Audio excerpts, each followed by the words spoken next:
Hi guys, welcome back to part 2 of the 7 common mistakes that people make when purchasing a property. We hope you enjoyed the last couple, we hope you found them helpful. The next couple should be even more helpful, followed by some bonus tips, which shouldn't be missed, so make sure you stay tuned. Picking the wrong property. So this might sound like an obvious one, but there are a few kind of facets to this. So the first thing is do some research. You know, when you decide that you want to start looking for a property, have a little look online, you know, Rightmove, that kind of thing. Get a feel for kind of how much you can get for your money. Get a feel for kind of what areas might be within your price range. You potentially want to do this after you've had the conversation with your mortgage broker to obtain the agreement in principle, because at that point you're going to have a much better idea of your budget. So have a little look around, make sure that, you know, a property seems to be on for the fair price as well. You know, if it's well over the price of other similar properties in the area, maybe ask the question why. Maybe there's room for negotiation there. Yeah, definitely. I think obviously do your area. Pick your area. Look in the area, yeah. Do your budget, if you will.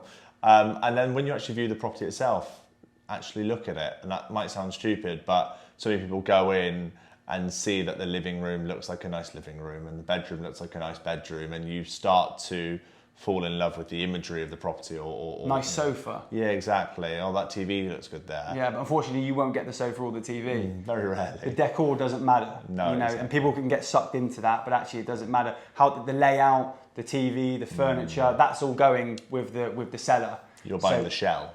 You're buying the shell, and then when you get in there, then you'll make a house a home. So there are some key things. There are little ways you can do. Turn on the lights when you go into each room. Just make sure the electric's If they start flickering, are the electric's working? Make sure the water's running. Yeah, flushing toilets or turn some taps on. Yeah. Are they clunky? Is something not sounding quite right?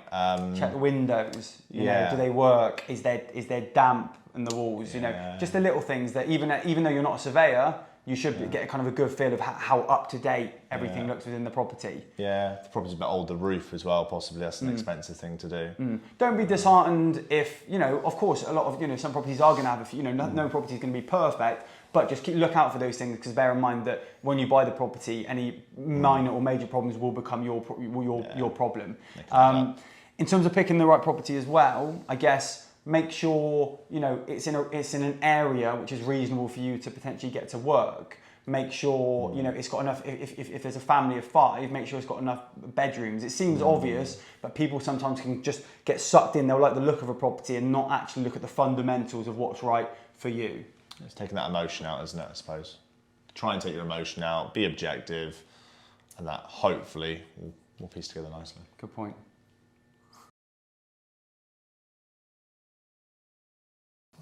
Picking the wrong mortgage scheme. This is mortgage specific rather than the actual buying process, but this is really important because obviously the mortgage will start the moment you complete on your purchase and you need to get it right. So what we're referring to specifically here, I guess the obvious example is, and if you speak with a broker, you will get the relevant advice here, and obviously they'll understand your plans and they should put you on the correct scheme. If you find a mortgage online or you go directly to your bank, they won't always give you the correct or any advice on what scheme to pick. They'll sometimes give you a list of options and tell you to take your pick, and you could get it wrong. So the main one we're referring to here is, if this isn't a forever home, if you're a first-time buyer, you know, you're potentially buying maybe a small flat just for yourself, but you're not going to be there forever, and you potentially will move home in 2, 3, 4 years, then really you don't want to tie yourself in to a 5-year fix. Now, there's a big kind of, not misconception, maybe it's the wrong word, but a lot of people like to go for 5-year fixes at the moment, and they read online that 5-year fix schemes are the right option. And economically, maybe that's true. You know, interest rates are going up, so a 5-year fix will give you long-term stability. But aside from the economics, you need to look at the kind of your real life circumstances. And if you go for a 5-year fix and you then want to move home in 2, 3, 4 years, you will normally have to pay a significant early repayment charge to leave the scheme early, which will kind of offset any potential saving that you made slightly on having the long-term stability of a 5-year fix. So make sure you pick the correct mortgage scheme for your circumstances. Yeah, I think you nailed that. I don't think there's a lot more on that Thanks, on mate. that one. I think Yeah, as you've said, what is your plan will kind of determine, won't it, the product you've got, as Dan said. Is it long term, is it short term? That will be a big part of it. And the advice side of that's really important. Yeah, I mean, there's a few other things, whether you go for a mortgage in a scheme that has a lower interest rate and you pay an arrangement fee, or a slightly higher interest rate and you avoid the arrangement fee, which will be determined by how much you borrow. But again, speak to a mortgage broker and they'll work that out for you.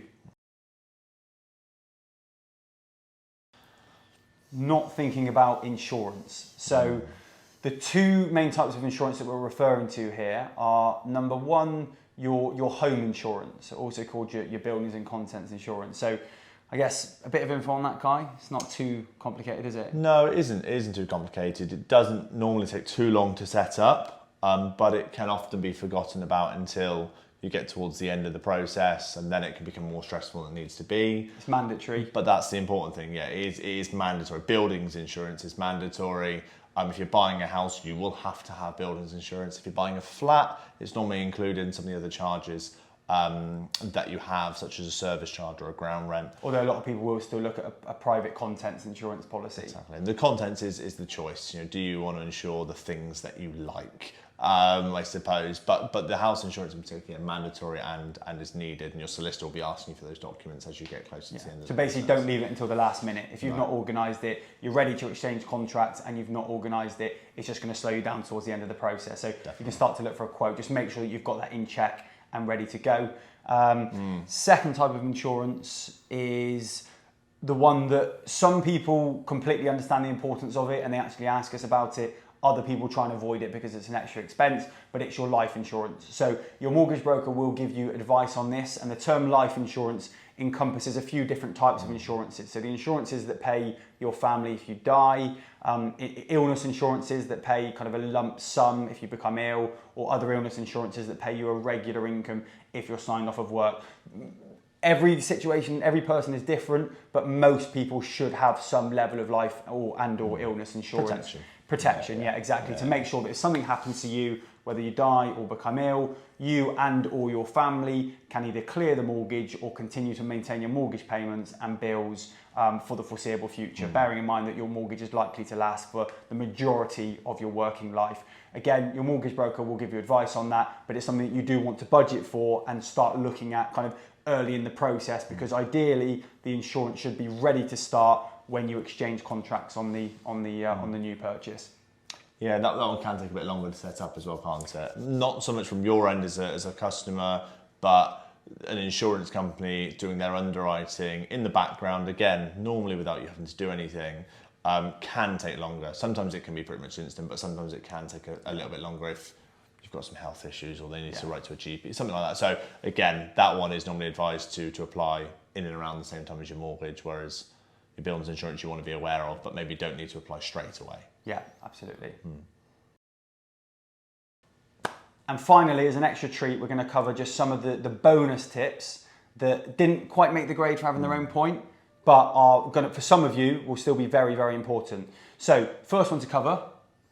Oh, the first one to cover, coming to me.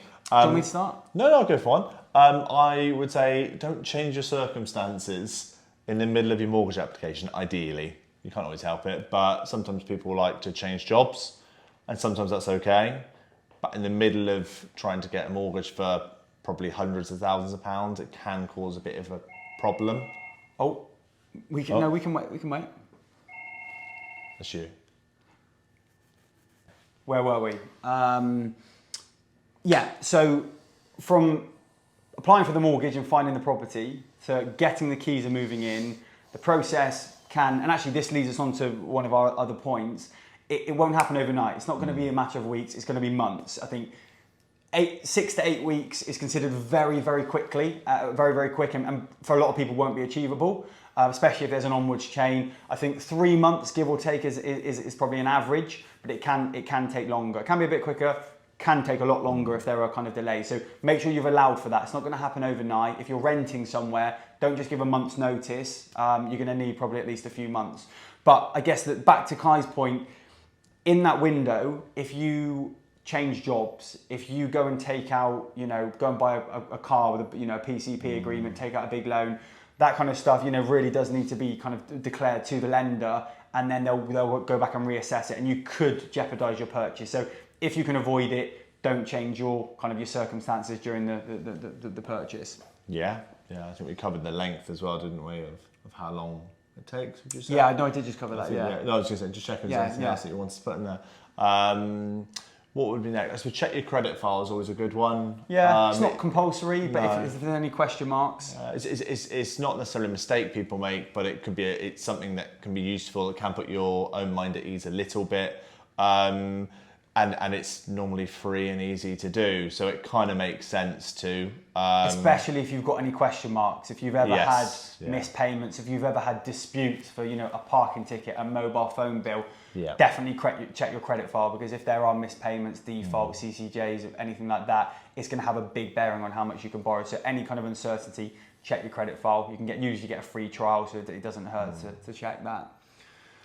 Sticking with the debt, and this one's probably a bit more niche, but if you think, right, well, I'm going to clear a credit card or a loan, I want to get that cleared before I move, that doesn't need to be done by time of mortgage application either. So if you think, well, that'll help my affordability or something on those lines, again, just wait until you've had a conversation with your broker or your bank, possibly, if you're talking to them, because you don't have to normally clear debts that will be cleared until you complete on the mortgage, which, as we mentioned earlier or minutes ago, could be months down the line. So yeah, don't worry about shelling out 10 grand to clear a credit card when you might actually need that 10 grand for something else. And on the flip side of that, I guess there are sometimes situations where by clearing a £10,000 credit card bill, you can borrow £20,000 more on your mortgage. So on the flip side, sometimes it does help, but don't do anything until you've spoken with your mortgage broker. They'll run the calculations and then they'll advise you the best way to do it.